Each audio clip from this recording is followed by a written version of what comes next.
Bir adam Yerusalim'den İyerihon'a giderdi.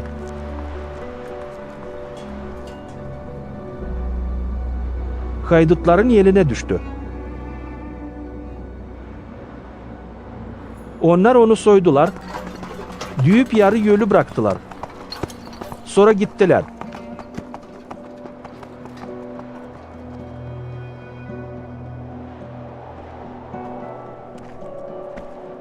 Razgele bir papaz o yoldan geçerdi.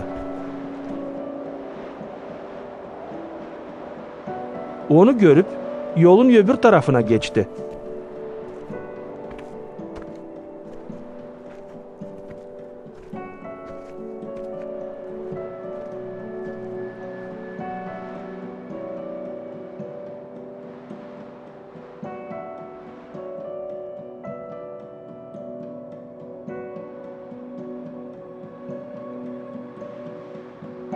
Hep öyle bir Levili oradan geçerdi.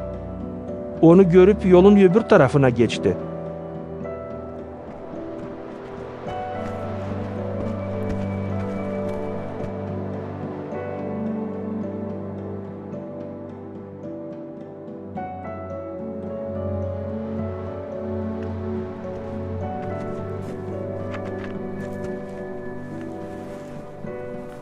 Ama bir Samaryalı bu yoldan geçerken yaklaştı, onu görüp canı acıdı.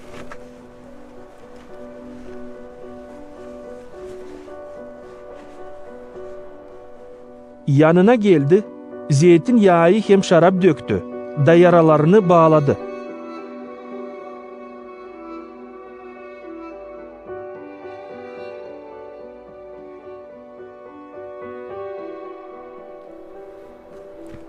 Sonra bindirdi eşek üstüne.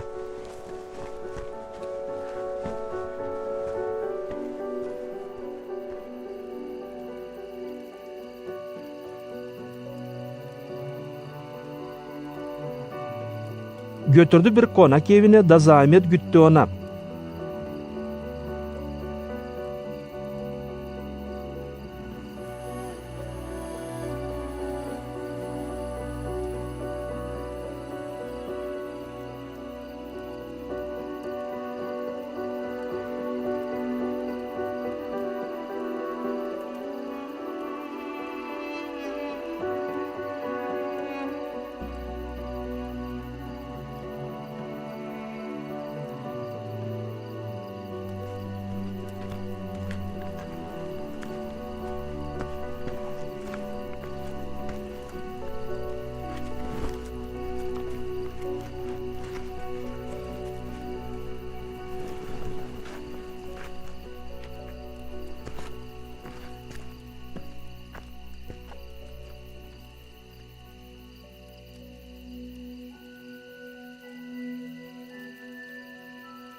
İkinci günü açan yollandı.